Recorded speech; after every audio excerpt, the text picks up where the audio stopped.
what we do is we provide low-income housing for individuals looking for short-term or long-term. All right. Do I need to repeat myself? Yes. Oh. I know you ain't not going to make this easy for me, but it's okay. I still love y'all. All right. Again, I said I'm representing Healthy Housing. I am the leasing housing manager for the Southern Bureau and the Northern Bureau. What we do is we provide low-income housing for our community. A lot of us are experiencing high increase in rental fees. So what we do is if you desire long-term or short-term housing, for whatever situation that is going on in your life, we are here to help. Our units are only $750, some are $800, and some range to $950. Those are strictly for families. So if you're a family and you need housing for you and your children, we can assist.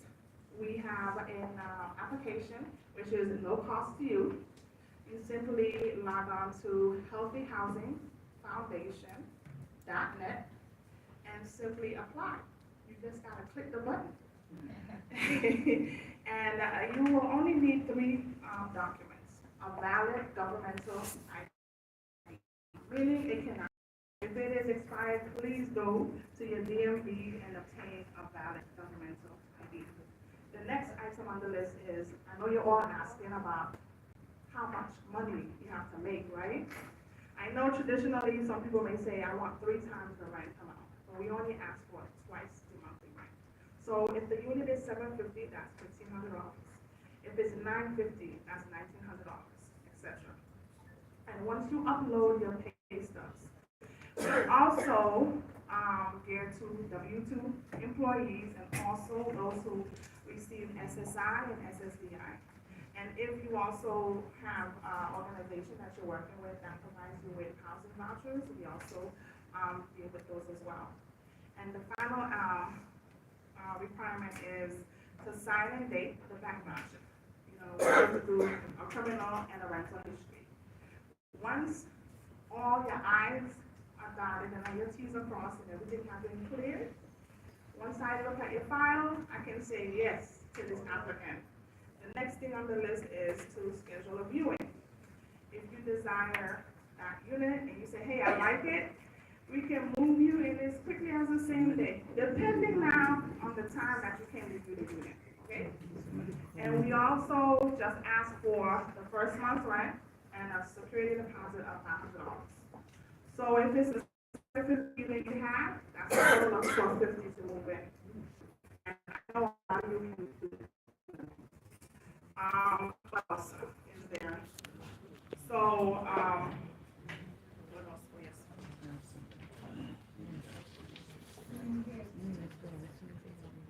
Yes, we do take Section 8. So, sometimes there are organizations that just provide moving costs. So, some organizations that say, I'll provide just a certificate of $500, and we take that too. If they say, oh, we're just going to give them first month's rent, we take that too. If they want to provide the whole year, we take that too. So we do work hand in hand with case managers in the South Florida region, and we make it happen for those who are looking for, somewhere to put over their roof, over their head. We all need, should be able to obtain housing without so much hiccups. All right. They did provide me with some questions.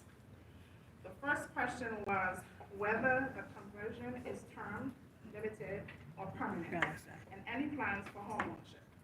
The conversion is permanent. At Healthy Housing Foundation, we are committed to providing long-term and short-term stable housing for low-income individuals and those at the risk of homelessness. So we help a lot of homeless people outside, in our community. Those who would say, hey, I am about to be put out. My family said I gotta leave, So we help those individuals as well. And of course, you're welcome to stay for short-term or long-term, as long as, we do have some community guidelines and rules that we all have to follow. And that's everywhere. Wherever you live, you got rules. Also, our focus is on providing affordable housing, not home ownership. Unfortunately, we don't have that option. The second question was the city's involvement in the conversion. We do not obtain any funding at all from the city. And number three, they ask any zoning changes that may have been required. Currently, right now, we are working to get the requirements that the city requires. Any questions? All right, so we're gonna thank you for your presentation. Okay, all right. Let's start again. Who was the first hand? Not you. Let me see.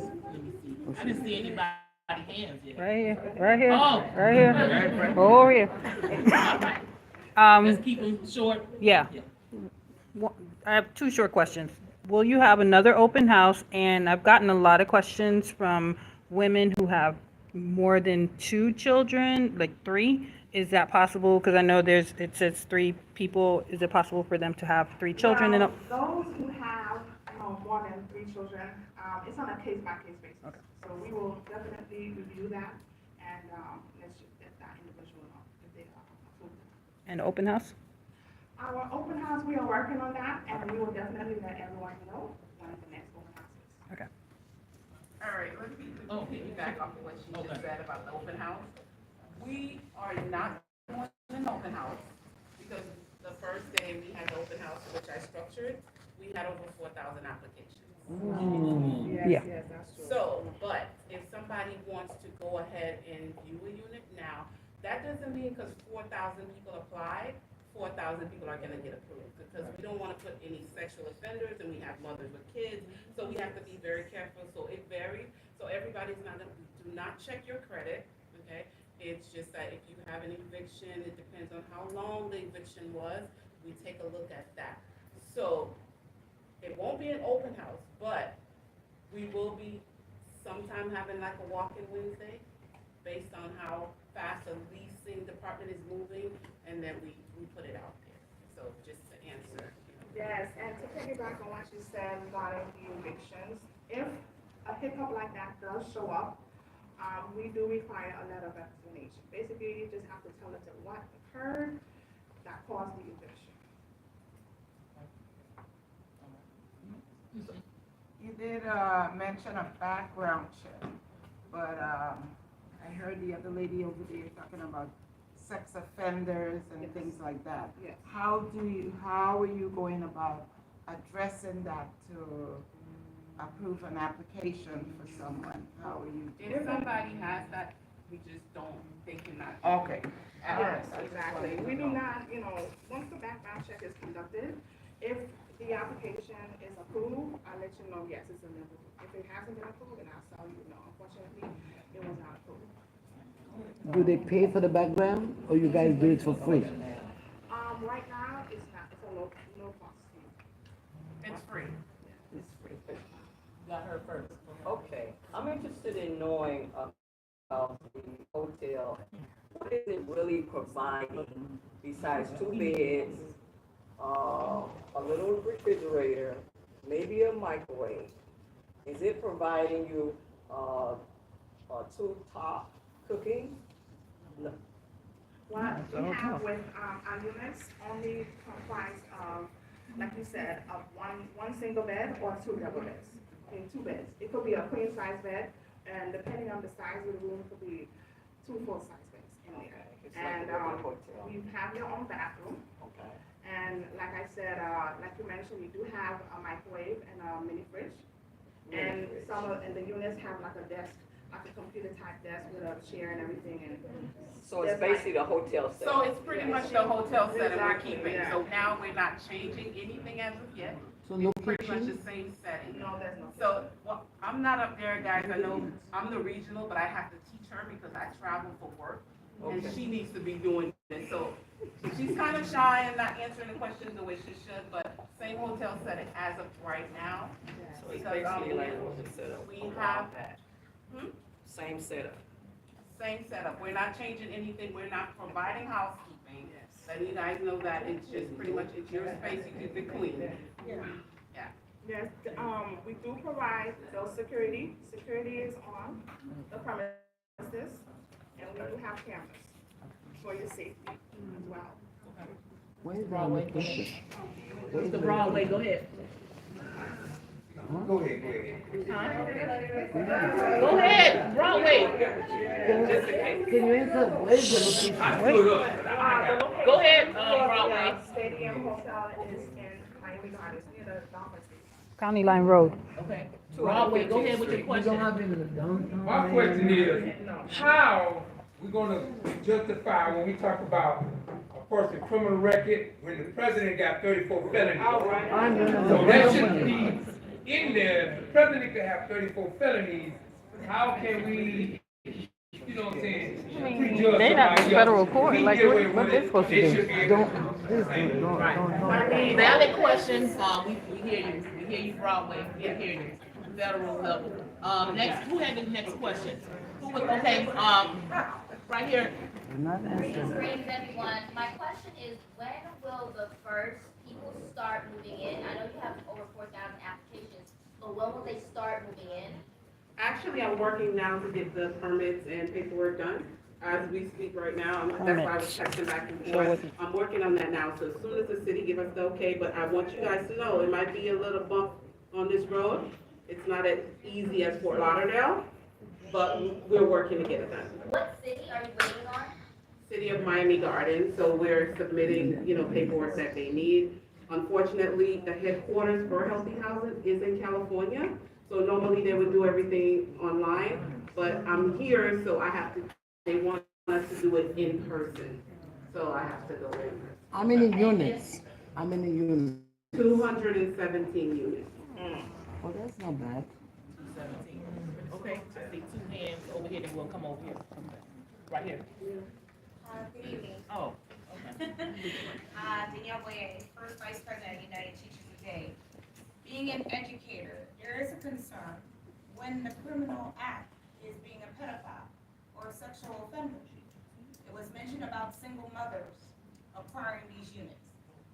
We have state laws, besides other laws that state sexual offenders cannot even be near school zones, etc. So with these residences being near schools, obviously, we don't want any sexual offenders or pedophiles around children. So that would be a concern. I do understand what you're saying about how the fact we have a so-called president felonies. And I thank you for that, we don't want no criminals around our And Make sure we get on that. I agree, I Mr. don't Broadway. want them around in the office. I concur, Mr. Broadway. However, I want to say this. We have realized within these past times, a lot of times they call wrong right and right wrong. And so we are the ones to stipulate what is wrong, because wrong is wrong and right is right. And I'm glad you clarified that, but if I was, I would think everyone would be concerned about something like that. So with that background check, I get it. I understand that. Yeah, necessary. Yeah, and it's not uncommon for apartment communities, to do recognized Senator Zach, who is here with us on this evening. Okay, go ahead with your question. With the rise in teenage homelessness, Okay. would there be any applications for teenagers who are homeless? And how would that differentiate from an adult? No, 18 and older. 18 and older.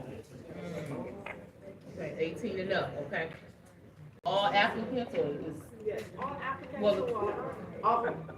18 and older, but if a, parent have a child that's 18 as well, they would have to do an individual application if they're over, if I got they're another 18. question. Okay. I got another We wanna- question. What about if they don't have no jobs?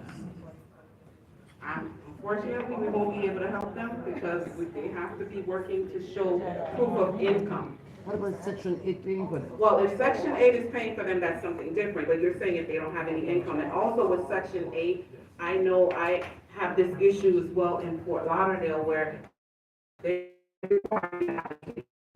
right? So Section 8 sometimes does not cover, the single room occupancy because it doesn't have a kitchen.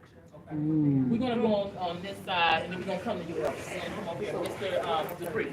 Yeah, what's gonna happen if you don't get the permitting from the city? Well. Healthy housing, if you guys are familiar with the aid healthcare. The question was, what happens if healthy housing does not get the permitting They get it. City of Miami They Dade. will get it. Well, I'm gonna say this, if you guys are familiar with the AIDS Health Care Foundation, we're under that same umbrella. And I was on the phone earlier with the CEO and the founder, and you know what, he told me, go ahead, I'll fight that on the back end. But I said, you know what, we don't wanna do that, let's just, try to get things in place. They're So gonna get if it. we don't get the permitting to do the single room occupancy, so we're just gonna run it as a hotel, so every 28 days, they will have to come down and re-sign. You get it. Don't worry yourself. You get it. But you know what, but God is in the midst, he gonna work it out for us, You because get we're it. helping his people. How does like property management work? Will someone be on site? How will you manage like making sure that only 3 people stay there and it's not like overnight guests and whereas like They then call it me- becomes 6 people and how do you? All right, how they do call me Mother Superior, right? So, we do an inspection of your room every 3 months. And also the cameras work. And do we watch the cameras? Yes. We have a command center that watch the cameras. So if every night I see 5 people going into a room and only 1 person is on that application, then we have a problem. So this is where we bring that person down to the office. We have a property manager and we have a front desk staff. So we bring that person down to the office and we say, listen, for the past month, I see that you had X, Y, and Z coming into your room. What's going on? How many people actually is occupying this room? So now we give them, a notice. And if it happens again, we give them a 30-day notice to vacate. And if they don't leave within that 30 days, it's when we proceed with eviction. How was the decision made to use the Stadium Hotel? Like, what was the reason why Stadium Hotel and Miami Gardens was selected? Was there Well, any the criteria? hotel was up for sale, and we have 17 buildings in LA, in downtown LA. We have currently 2 in Fort Lauderdale, and so it was up, so we decided to go for it. Oh, because downtown Miami didn't work, right? Well, we didn't never look into one in downtown Miami. Oh, okay. Yeah, we were looking into one in Fort Lauderdale, but when we did the inspection, it didn't pass the inspection, and then that one came up, and we went for that one. Elvis, go ahead. Thank you for coming. A few questions. You said you had about 4,000 applications. I wanted to know what percentage of them were older adults, meaning seniors, who are seeking housing based on the fixed income, and 2, what levels of background check would you be conducting? Because as you know, seniors are the most vulnerable population to ensure their safety. And the ADA requirements would be fully followed by the educator. Okay, wheelchairs and stuff like that. Okay, for the Stadium Hotel, we do have rooms that are ADA compliant. Okay, we do have those rooms which I already sectioned out those rooms for older individuals. Okay, About now how many rooms for the order? we have 20 ADA compliant right now, 20 of them. And now the ones that are on a fixed income for our Social Security. Now, what I know I've encountered in the past is they get $900 and less than $30, right? Yeah. They don't qualify. Now, what happens is, sometimes there's another agency that jumps in and say, I'll pay the balance, for them for the rest of the year, or however they pay it for them. But, or, if they have some type of help, like United Way, United Mission has been great. We have been working together for the past 3 years. And what they do is if that person don't meet that requirement, they pay the rest of the person for them. So that's another question. Now, as far as them being safe, for the elderly, we have security at the location. The levels of background check they ask. So the background check. Remember there are different levels to make sure. So everybody across the board, we do the same background check. Not level 1, 2, 3. No, everybody gets the same background check. So how would you determine the safety? So how would we, now, if they're older, what we do is, let's say my grandmother's coming and she's 80 years old. Now, I know that 80 years old, she's gonna need some type of assistance. This is where we ask the question, does she have a nurse? Is somebody coming to attend her? Because we don't want, if she falls in the room, then nobody knows. Remember, this is conventional housing, so once they're in, they're in. We're not responsible for anything. But in that case, like with me, I'm familiar with the people. If I don't see them, I'll be like, well, I didn't see Mr. Jackson for the whole day. What's going on? A couple days now. Let's go check. Okay, there has been issues where we found somebody in the room dead. You get what I'm saying? So this is why when they're elderly, we try to check up on them, or if we don't see them, we still check up on them as well. So we have to make sure we know if they have an HHA, I think that comes and see them, so we become familiar with them, so when we don't see them, this is when we, hey, can I get your number? You know, I can call you in case Mr. Jackson, something happens to him. We make sure we get an emergency contact as well. If something is going on with them, we call their emergency contact and let them know. And maintenance will be on site. So we have maintenance. So if they have a maintenance request, what they would do is they would sometimes go into the portal. If they're computer savvy, they can go into the portal and put in the request. If not, they will let the front desk staff know, and they will put it in, and then maintenance will come and take care of it. We got two questions back here, Ms. Cunningham. Yes, good evening. I just like to know how do we get here? That out here. So I would just like to know.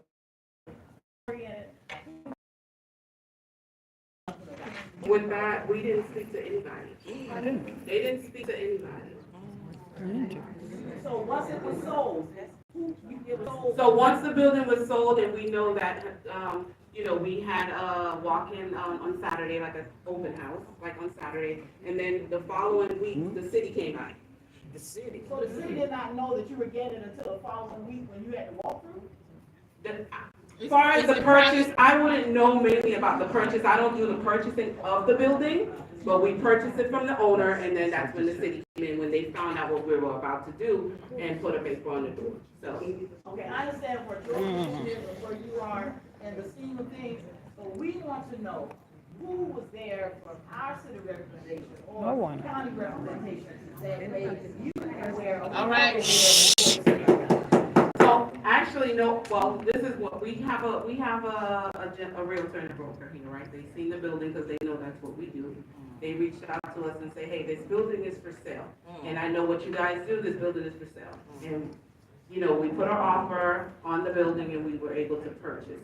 I know on the 28th of this month, we're supposed to meet the mayor of Miami Gardens. We have a meeting with him to, you know, we're gonna sit and talk, let them know what we're doing. Yeah, and those type of transactions, not saying it was right, wrong, or indifferent, that's what happens when it's private property sometimes. When things are private property, certain things happen, similar to what's happening in parts of the urban core model city where, you know, people just, you know, buy things and it's something else just Yeah, like that. and it was two brothers that owned that hotel that was selling. I have one Wait, question. I have one simple question. One second, we'll have order.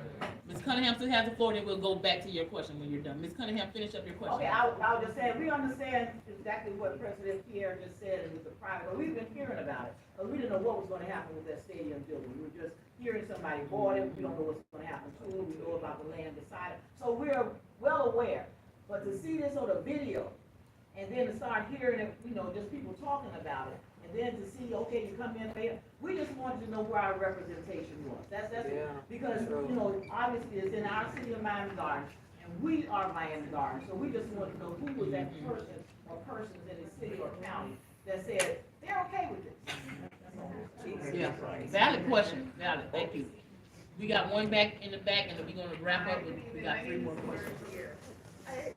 My concern actually is because it's a hotel setting and you're bringing in children and certain demographic of individuals, are you having fire safety, fire drills for these individuals? And that it was a hotel and is now going to be a home? That's my concern. Well, you know, even with the hotel, they have an execution plan for in case of anything. We have it, it's all around the building, you know, for, you know, safety of the individual, we have it all around the building. And this is not something that the Healthy Housing Foundation is currently starting. Like I said, we have 17 buildings in LA, we have 2 in Fort Lauderdale, and we have mothers that have about 5 kids that live, you know, there. So, and we, you know, myself, I won't say, you know, myself, I create activities like, you know, paint night, and we also have prayer, and we also do certain things to make them feel like, hey, this is home as well. Even though you're in a room, you have a family, you know, outside of your biological family. So, but there is safety, you know, all around the building that's put in place so they can. Okay, let's go here, then we'll go here. Okay, Oh, Ms. Pettit? my question, Go ahead, Ms. My concern is a concern that I have been hearing in the community First of all, like I said, we're just finding out about this, we see a video, and now we just find out about it, but you just mentioned you already have 4,000 applications. Where did those applications come from? Is a lot of us just hearing about it now in this setting. Well, That's number one. Number two, what's gonna prevent 6 months or a year later when it's time to renew your lease and, because they're on fixed income? Now those people have to find some place to stay. So what's gonna prevent, healthy housing from selling? So that's a prime piece of real estate. So what's gonna prevent them from selling it later to some investors? Well, we're in the business of providing housing, so we would never do that. Lease, they're not tied up to a year lease, it's month to month. Okay. So if they're there 1 month and they say, you know what, I don't wanna be there anymore, all right, it was nice having you here. But we're not just gonna sell the building while people is, dependent on us and then we just sell the building. We don't do that. We have buildings that, are in downtown LA in Skid Row. And, we could have said, okay, you know what, let's sell it, let's go. But we still keeping it there because we're housing people with low income, so we would never do that. 4,000 applications, we could have 1 million applications, but everybody is not going to be approved. I tell everybody who put in the application, have faith, and sometimes what happens. All right, so I have to if leave somebody now, puts in but an I will try to application get notes and from they got in someone contact else with me, I say, let me have the about name what of took the place person after